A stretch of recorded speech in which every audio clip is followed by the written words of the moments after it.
எல்லோருக்கும் வணக்கம். நான் டாக்டர் உமா மகேஸ்வரி, பேராசிரியை, கிண்டி பொறியியல் கல்லூரி வளாகம், அண்ணா பல்கலைக்கழகம், சென்னை. இந்த புது லெக்சர் சீரீஸு டிஸ்ட்ரிபியூட்டட் சிஸ்டம்ஸ் பற்றினதுங்க. ஆல்ரெடி இதோட இங்கிலீஷ் வெர்ஷன் இதே சேனலில் ஒரு பிளேலிஸ்டில் ஆட் ஆகிருக்கு. இப்போது தமிழில் இந்த சீரீஸை இன்ட்ரடியூஸ் பண்ணியிருக்கேன். இது லெசன் 1. இந்த பர்டிகுலர் செஷனில் நம்ம distributed systems ஓட preliminaries and primitives and some of the issues and challenges என்ன இருக்குன்னு பார்க்க போகிறோங்க.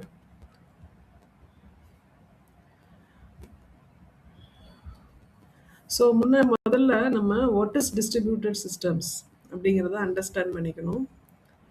டிஸ்ட்ரிபியூட்டட் சிஸ்டம் அப்படிங்கிறதுக்கு சிம்பிள் டெஃபனிஷன் இப்போ நான் பேக்ரவுண்டில் கொடுத்துருக்க இமேஜ் இப்படி தான் டிஸ்ட்ரிபியூட்டட் சிஸ்டம்ஸ்னால் இருக்கும். இந்த டிஸ்ட்ரிபியூட்டட் சிஸ்டம் அப்படிங்கிறது இண்டிபெண்ட் கம்ப்யூட்டர்ஸை அங்கங்கே இருக்கு இல்லைங்களா, எங்கே வேணாலும் இருக்கலாங்க. உலகம் பூரா சென்னையில் இருக்கலாம், கோயம்புத்தூரில் இருக்கலாம், யூஎஸ்ஏல இருக்கலாம், யூகேல இருக்கலாம், ஆஸ்திரேலியாவில் இருக்கலாம், எங்கே வேணாலும் இருக்கலாம். ஜியோகிராஃபிக்கலி எங்கே வேணாலும் இருக்கலாம். நமக்கான இண்டிபெண்ட் சிஸ்டம்ஸ் தான் அது எல்லாமே. இண்டிபெண்ட்டாக நீங்கள் நெட்வொர்க்கை கட் பண்ணிட்டீங்கன்னா அது ஒரு பிசி மாதிரி உங்களுக்கு ரன் ஆகும், ஒரு ஒர்க் ஸ்டேஷன் மாதிரி. இதை நெட்வொர்க் பண்ணிட்டான். இப்போ இது எல்லாத்தையும் தனித்தனியாக இண்டிபெண்ட்டாக இருக்கிறது எல்லாத்தையும் ஒரு நெட்வொர்க் பண்ணிட்டீங்கன்னா அது வந்து என்ன ஆகிடும், அதை வந்து நெட்வொர்க் பண்ணி ஒரு சிங்கிள் கோஹரன்ட் சிஸ்டமாக ஒரு தனி ஒரு ஒரு ஒரு ஒரு தனியாக சிங்கிள் அப்படின்னா ஒரு ஒருமைப்படுத்தப்பட்ட கோஆர்டினேட் பண்ணி அது ஒர்க் பண்ணணுங்க. ஒரு வேலையை எடுத்துகிட்டு பிரித்து செய்கிறது, அப்புறம் எல்லாத்தையும் சேர்த்துக்கிறது, ஆன்சர் எல்லாம் இந்த மாதிரி ஒரு டீம் ஒர்க் பண்ணக்கூடிய சிஸ்டமாக நம்ம மாற்றுறோம். அதுக்கு தேவையான ஆப்ரேட்டிங் சிஸ்டம். ஏன்னா இண்டிபெண்ட்டாக இருக்கிற சிஸ்டமாக இருந்தால், ஒரு பிசியாக இருந்தால் உங்களுக்கே தெரியும், நிறைய ஆப்ரேட்டிங் சிஸ்டம் நம்ம வச்சுருக்கோம். விண்டோஸு, லினக்ஸ் இப்படியெல்லாம் இருக்குது இல்லைங்களா. அந்த மாதிரி மல்டிபிள் சிஸ்டத்தை நீங்கள் நெட்வொர்க் பண்ணும்போது அதையெல்லாம் மேனேஜ் பண்ணக்கூடிய ஆப்ரேட்டிங் சிஸ்டம் தான் டிஸ்ட்ரிபியூட்டட் ஆப்ரேட்டிங் சிஸ்டம். இந்த மாதிரி மல்டிபிள் இண்டிபெண்ட் நெட்வொர்க் கம்ப்யூட்டர்ஸ் ஒரே சிங்கிள் சிஸ்டமாக அப்பியர் ஆகிறதுக்கு பேர் தான் டிஸ்ட்ரிபியூட்டட் சிஸ்டம். சரிங்களா. இப்போது நெக்ஸ்ட்டு ஒரு ஓவர்வியூ, டிஸ்ட்ரிபியூட்டட் ஓஎஸோட ஒரு ஓவர்வியூங்க. நான் முன்னாடியே சொன்ன மாதிரி டிஸ்ட்ரிபியூட்டட் சிஸ்டம்ங்கிறது ஒரு set of autonomous process communicating via network இல்லையா, டு பெர்ஃபார்ம் சர்டன் டாஸ்க். ஒரு சர்டன் டாஸ்க்கை பெர்ஃபார்ம் பண்ணுறதுக்கு எல்லாரும் சேர்ந்து ஒன்றா ஒர்க் பண்ணுவாங்கங்க. இப்போது இதுதான் ஆக்சுவலி அந்த சிஸ்டம். பாருங்கள், இப்போ இதில் இந்த நடுவில் உள்ளதை விட்டுறலாம், இது நெட்வொர்க்கு. இதெல்லாம் பாருங்கள், ஒர்க் ஸ்டேஷன் இருக்குது, டெர்மினல் இருக்குது, ஃபைல் சர்வர். இந்த இதெல்லாத்தையும் நம்ம ஜென்ரலாக என்னன்னு சொல்லுவோம்னா நோடுன்னு சொல்லுவோம். டிஸ்ட்ரிபியூட்டட் சிஸ்டமில் அது நோடு. அந்த நோடு ஒர்க் ஸ்டேஷனாக ஒரு கம்ப்ளீட் சிஸ்டமாக இருக்கலாம், இல்லை ஒரு டெர்மினலாக கூட இருக்கலாம், தின் கிளையண்ட்டாக. அது ஒரு ஃபைல் சர்வராக இருக்கலாம், ஆர் டேட்டா பேஸ் சர்வராக இருக்கலாம், அல்ல ஒரு சிம்பிள் பிசியாக இருக்கலாம், or anything work station, or ஏதாவது ஒரு பெரிய மெகா சர்வராக கூட இருக்கலாம். என்ன வேணாலும் இருக்கலாம். இது எங்கே வேணாலும் இருக்கலாம். வேறு இதெல்லாமே ஒரு கம்யூனிகேஷன் நெட்வொர்க்கில் கனெக்ட் ஆகி ஒர்க் பண்ணுது. இப்போ இங்கே இப்படி கனெக்ட் ஆகி ஒர்க் பண்ணக்கூடிய ஒரு டிஸ்ட்ரிபியூட்டட் சிஸ்டம் இது என்ன மாதிரி ஒரு ஜென்ரலாக அது என்ன மாதிரி இருக்கும் அப்படின்னா, இண்டிவிஜுவல் ப்ராசஸர் அண்ட் மெமரி ஒரு நோட்லையும் இருக்கும். இந்த மாதிரி மல்டிபிள் கம்ப்யூட்டர்ஸை நம்ம சிங்கிள் கம்யூனிகேஷன் சேனல் வழியாக கனெக்ட் பண்ணியிருப்போம். இதை நம்ம வந்து என்ன சொல்லலாம், லூஸ்லி கப்பிள்டு சிஸ்டம்ஸ்னு சொல்லலாம். ஏன்னா நிறைய ஃப்ரீடம் கொடுக்குறோம் இல்லையா. அதுக்கப்புறம் இந்த இன்டர் கனெக்ஷன் கம்யூனிகேஷன் வந்து லேனாக இருக்கலாம், வேன் லைன்ஸாக இருக்கலாம், சம்டைம்ஸ் வைஃபையாக கூட இருக்கலாம், என்ன வேணாலும் என்ன கம்யூனிகேஷனுக்கு ஹெல்ப் பண்ணுதோ அந்த டெக்னாலஜியாக இருக்கலாம். அண்ட் அப்புறம் இவங்க எல்லாருமே ஒரு கம்ப்யூட்டிங் ரீசோர்ஸ். அது என்னவாக இருக்கட்டும், ஐஓவாக இருக்கட்டும், மெமரியாக இருக்கட்டும், ஸ்டோரேஜாக இருக்கட்டும், எதுவாக இருந்தாலும் இதை ஷேர் பண்ணிப்பாங்க. They share the resources, right. இதை ஈஸியாக க்ளவுடாக மாற்றிடலாம். இந்த க்ளவுட் கம்ப்யூட்டிங்கோட பேஸே தான், ரைட். இப்போது கீ கேரக்டரிஸ்டிக்ஸ்னு இந்த டிஸ்ட்ரிபியூட்டட் சிஸ்டம்ஸ்க்கு இருக்கு. என்னென்ன இருக்கு? 5 கீ கேரக்டரிஸ்டிக்ஸ் இருக்கு. இதுல நான் வந்து பேசுறது எல்லாமே distributed systems, distributed operating systems ரெண்டையும் ஒரே மாதிரி தான் ஒரே ஈக்குவலாக தான் கன்சிடர் பண்ணி பேசுகிறேன். ஏன்னா இதோடைய இந்த கேரக்டரிஸ்டிக்ஸை ரிசால்வ் பண்ணுற கெப்பாசிட்டி தான் டிஸ்ட்ரிபியூட்டட் ஓஎஸ்க்கும் இருக்க போகுது, இதை மேனேஜ் பண்ணுற சிஸ்டம்க்கும் இருக்க போகுது இல்லையா? So access transparency, location transparency, migration transparency, replication transparency and failure transparency. இந்த 5 டிரான்ஸ்பரன்சியும் கட்டாயம் ஒரு டிஸ்ட்ரிபியூட்டட் ஓஎஸ்க்கு இருக்கணும். என்ன ஆக்சஸ் டிரான்ஸ்பரன்சினா என்னன்னா, இந்த நான் சொன்ன மாதிரி ரீசோர்ஸ் எல்லாமே இந்த நெட்வொர்க்கில் எல்லா நோடும் ஷேர் பண்ணிக்குது இல்லையா? அப்படி ஷேர் பண்ணும்போது இந்த ரீசோர்ஸஸ் எங்கே இருக்குது, அது எந்த இடத்துல லொக்கேஷனில் இருக்குது, எந்த நாட்டில் வேணாலும் அது இருக்கும் இல்லையா? அப்படி எங்கே இருக்குங்கிறதே தெரியாமல் அவங்க எல்லாமே ஒரு சிங்கிள் அவங்களோட சிஸ்டத்தில் இருக்குன்னே ஃபீல் பண்ணி அவங்க அதை யூஸ் பண்ணிக்கிட்டு இருப்பாங்க. அந்த மாதிரி ஒரு ப்ரொவிஷன். ஃபார் எக்ஸாம்பிள், ஃபைலை ரீட் பண்ணுறவங்க அந்த file stored at a local machine. Okay, or அந்த ஃபைல் மேபி ஒரு ரிமோட் சர்வரில் கூட இருக்கலாம். இது ரெண்டையும் ஒரே கமெண்ட் யூஸ் பண்ணி நம்மளால் யூஸ் பண்ண முடியும். அந்த ஃபைல் உங்கள் மெஷின்லேயே இருந்தாலும் சரி, வேறு எங்கே வேணாலும் வேறு எந்த நாட்டில் இருக்கிற ஃபைல் சர்வரில் இருந்தாலும் சரி, நீங்கள் ஒரே கமெண்ட்டையோ இல்லை ஏபிஐயோ யூஸ் பண்ணி உங்களால் யூஸ் பண்ண முடியும் இந்த டிஸ்ட்ரிபியூட்டட் என்விரான்மெண்ட்டில். அதுக்கு பேர் தாங்க access transparency. Right. Next location transparency. Location transparency அப்படின்னா என்ன? ஃபிசிக்கலாக ஒரு ரீசோர்ஸ் எங்கே இருக்குது அப்படின்னு தெரிய வேண்டிய அவசியம் இந்த அப்ளிகேஷனுக்கு தெரிய வேண்டிய அவசியம் இல்லை. ஃபார் எக்ஸாம்பிள், ஒரு வெப்சைட் எடுக்கலாம், ஒரு யூஆர்எல் இருக்குது, லைக் canva.com. இந்த சர்வர், இந்த canva.com ஒரிஜினலி எந்த சர்வரில் இருக்குன்னு நமக்கு தெரியுமா? google.com எங்கே இருக்குன்னு தெரியுமா? ChatGPT எந்த சர்வரில் இருக்குன்னு தெரியுமா? ஆனால் நெட்வொர்க் இருந்ததுன்னா உங்கள் சிஸ்டமில் இருக்கிற மாதிரியே நம்ம ஒர்க் பண்ணுறோம் இல்லையா? நீங்கள் எந்த உலகத்தில் எந்த மூலையில் போய் எந்த கம்ப்யூட்டரை ஓப்பன் பண்ணி கேன்வாவை ஆக்சஸ் பண்ணனாலும் இதே தான், யூஆர்எல் இதே தான் இல்லையா? இதுக்கு பேர் தான் லொகேஷன் டிரான்ஸ்பரன்சி. அடுத்தது மைக்ரேஷன் டிரான்ஸ்பரன்சி. மைக்ரேஷன் டிரான்ஸ்பரன்சினா என்ன? இந்த ரீசோர்ஸ் ஒரு இந்த யூஸ்வலாகவே இந்த ரீசோர்ஸோ இல்லை ஒரு ப்ராசஸோ ஒரு சிஸ்டம்லேருந்து இன்னொரு சிஸ்டம்க்கு ஈஸியாக மூவ் பண்ணும். இது நமக்கு தெரியாதுங்க, மூவ் பண்ணிக்கிட்டே இருப்பாங்க. இப்போ நீங்கள் ஒரு சர்வரில் ஸ்பேஸ் வாங்கியிருக்கீங்க, உங்களுக்கு கூகுள் டிரைவ் இருக்குது. கூகுளுக்கு எத்தனையோ நம்பர் ஆஃப் சர்வர் இருக்குங்க. ஒன்று அமெரிக்காவில் இருக்குது, ஆஸ்திரேலியாவில் இருக்குது, இந்தியாவிலே நிறையா சர்வர் இருக்குது அவங்களுக்கு. இந்த மாதிரி இருக்கையில் உங்கள் டிரைவ் ஸ்பேஸை அவங்க எந்த சர்வரில் வச்சுருக்கிறாங்கன்னு உங்களுக்கு தெரியாது. அதான் அந்த லொக்கேஷன் டிரான்ஸ்பரன்சி. அதே மாதிரி இப்போ அவங்க வந்து ஃபீல் பண்ணுறாங்க, இப்போ உங்களுடைய டிரைவை அமெரிக்காவில் இருக்கிற சர்வர்லேருந்து எடுத்து ஆஸ்திரேலியாவில் போட்டுடலான்னு. அது உங்களுக்கு தெரியாது, மூவ் பண்ணிவிடுவாங்க. Right, that is what migration transparency.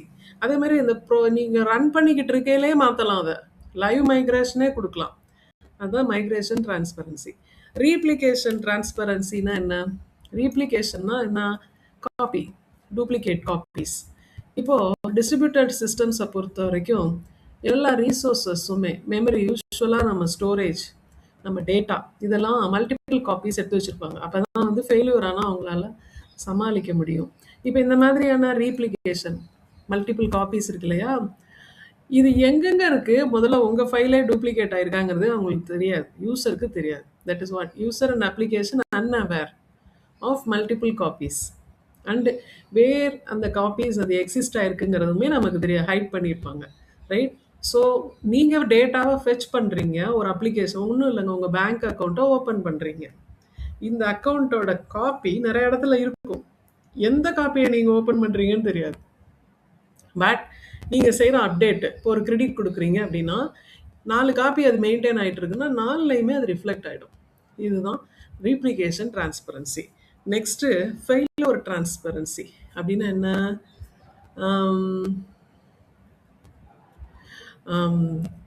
Failure டிரான்ஸ்பரன்சினா இப்போ வந்து ஏதோ ஒரு ஃபெயிலியர் நடக்குதுங்க. ஒரு ஒரு நோடு வந்து டவுன் ஆகுது. அது நமக்கு தெரியவே தெரியாது. அந்த நோட நம்ம டிபெண்ட் பண்ணி இருக்கோம்னா, அந்த நோட்ல இருந்து அது ஃபெயிலியர் ஆச்சுன்னா, அடுத்த நோடு அதோடைய வேலைய எடுத்துக்கும். அது நமக்கு தெரியாது. So that's what the transparency இங்க கொஞ்சம் டெக்ஸ்ட் தப்பா இருக்கு. Sorry. Next there are some challenges. Distributor சிஸ்டம்க்கு இவ்வளோ பவர் இருக்குன்னா, அதில் எவ்வளோ பெரிய சேலஞ்ச் இருக்கு தெரியுமா? 2 சேலஞ்ச் இருக்குங்க. அந்த 2ம் ரொம்ப முக்கியம். ஒண்ணு, there is no common physical clock. இப்போ நம்ம சிஸ்டம் நோட் இப்போ நம்ம லேப்டாப்போ இல்லை டெஸ்க்டாப்போ ஓப்பன் பண்ணீங்கன்னா அதில் ஒரு கிளாக் டைம் காட்டுது இல்லையா? அந்த டைமு ஒரு உங்களை பொறுத்த வரைக்கும் இது ஒரு காமன் டைம்.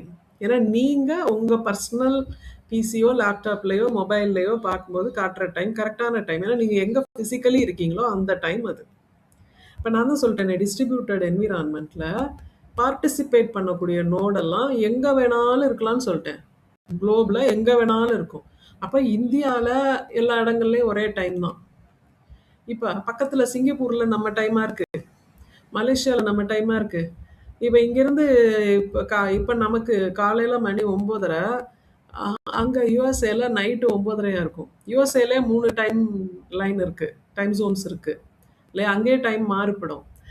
அதே மாதிரி கனடாவில் இப்போ என்ன டைம், ஆஸ்திரேலியாவில் என்ன டைம், லண்டனில் இப்போ என்ன டைம், வேறு வேறு டைம்ல எல்லாம் இருக்குது. அப்போ நம்ம ஃப்ரீயாக எங்கே வேணாலும் இருக்கலாம்னு சொல்லிட்டோம் 19 அப்போ எங்கே வேணாலும் இருக்கிற சிஸ்டம் ஒரு டிஸ்ட்ரிபியூட்டட் என்விரான்மெண்ட்டில் கனெக்ட் ஆகும்போது யார் டைமை ஃபாலோ பண்ணுறது? இதுதான்.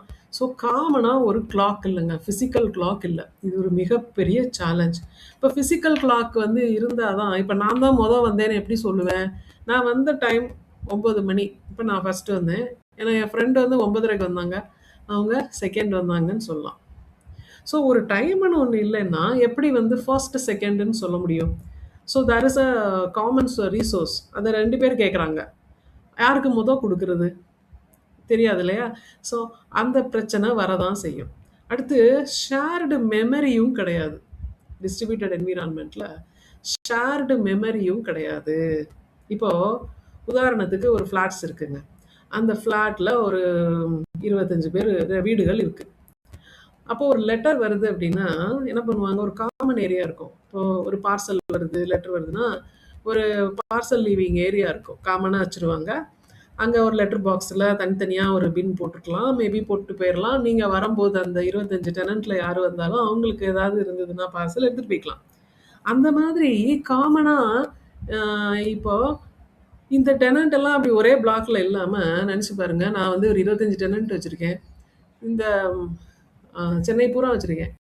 அப்போ நான் எப்படி அவங்களுக்கு காமனாக ஒரு ஏரியா கொடுக்க முடியும் இல்லையா? ஸோ அந்த மாதிரி ஷேர்டு மெமரி இருந்தால் தான் கம்யூனிகேஷன் ஈஸி. இப்போ நம்ம வந்து நான் டிஸ்ட்ரிபியூட்டட் என்விரான்மெண்ட்டில் காமன் ஷேர்டு மெமரி உண்டு. அதனால கம்யூனிகேஷனில் நான் ஒரு விஷயத்தை, ஒரு மெசேஜை சென்ட் பண்ணேன்னா அது மெமரிக்கு போய்டும், இந்த ஷேர்டு மெமரி போய்டும். அப்புறம் அங்கேருந்து அவங்க எடுத்துப்பாங்க. அந்த மாதிரி ஒரு ஃபெசிலிட்டி இங்கே இல்லை, ஃபெசிலிட்டேட் பண்ண முடியல. So that's what no shared memory. அப்புறம் ஜியோகிராஃபிக்கல் செப்பரேஷன். ஜியோகிராஃபிக்கல் செப்பரேஷன் அப்படின்னா என்ன? ஜியோகிராஃபிக்கலாக ஸ்ப்ரெட் ஆகிருக்கிறோம் இல்லையா, சிஸ்டம் நோடெல்லாம். அதுதான்.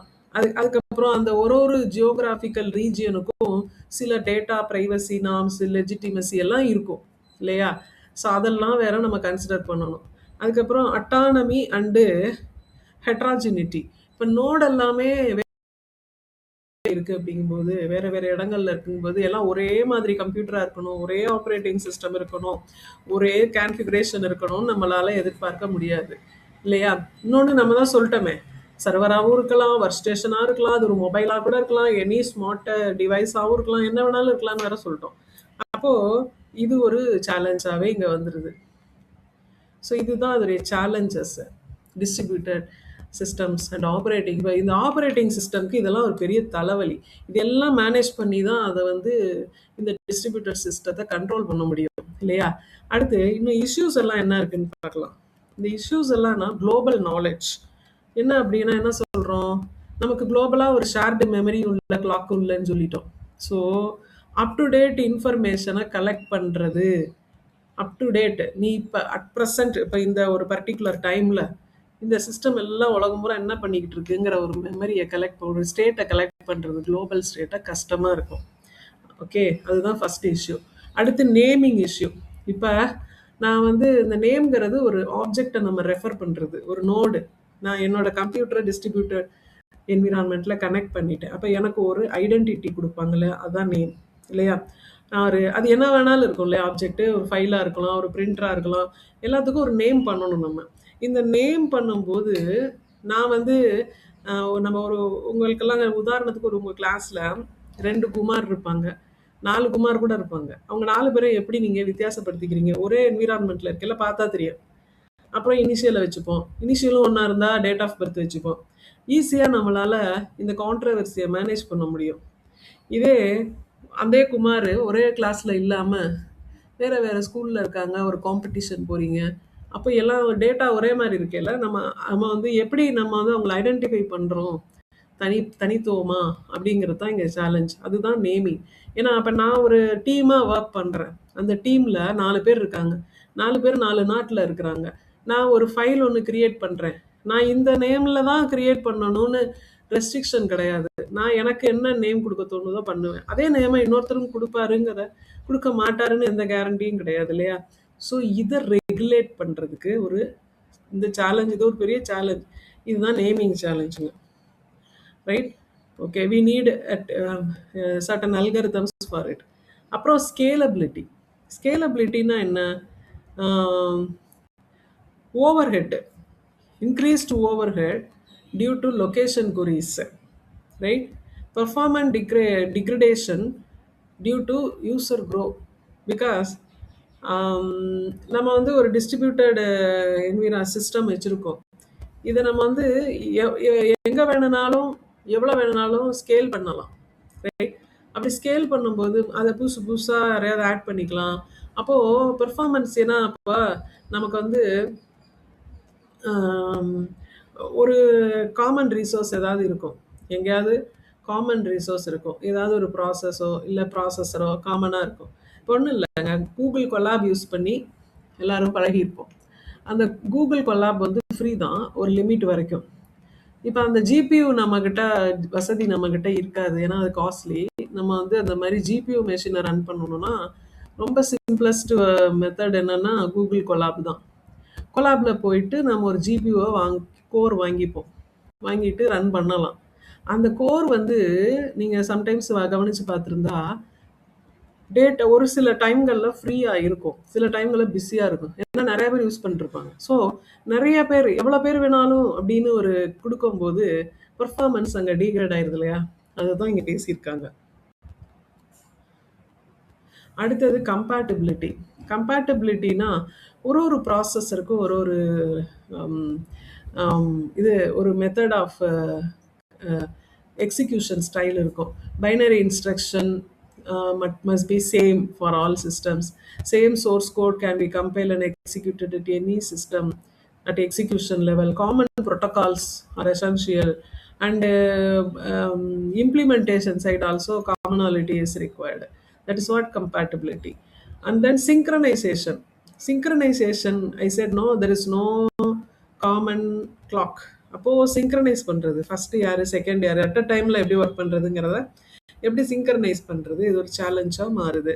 அண்ட் தென் ரீசோர்ஸ் மேனேஜ்மெண்ட்டு, ஏன்னா ஷேர்டு மெமரி இங்கே கிடையாது. அப்போ நான் கம்யூனிகேட் பண்ணும்போது நீங்கள் கவனிக்கணும், ஷேர்டு மெமரின்னு தான் நான் அங்கே பஃபர் பண்ணுவேன். அந்த மாதிரி கொஞ்சம் சேலஞ்சஸ் எல்லாம் இங்கே இருக்குது. ரீசோர்ஸ் மேனேஜ்மெண்ட்டு, அண்ட் தென் இந்த ரீசோர்ஸ் எல்லாம் மல்டிபிள் காப்பி இருக்குது, அங்கங்கே இருக்குது, இதையெல்லாம் மேனேஜ் பண்ணணும் இல்லையா? அது ஒரு சேலஞ்ச். அண்ட் தென் செக்யூரிட்டி, இதுதான் மிகப்பெரிய சேலஞ்ச், ரைட்? என்டிட்டியை ஐடென்டிஃபை பண்ணணும், ப்ராப்பராக ஆத்தென்டிகேட் பண்ணணும், ஆத்தரைஸ் பண்ணணும், ஏன்னா எங்கேருந்து வேணாலும் வர்றாங்க உள்ள இல்லையா? ஸோ இது ஒரு மிகப்பெரிய சேலஞ்ச். ஸோ இதெல்லாம் இஷ்யூஸ் இல்லையா? இந்த இஷ்யூஸோட தான் டிஸ்ட்ரிபியூட்டட் என்விரான்மெண்ட்டே இருக்குது. ஓகே, இப்போ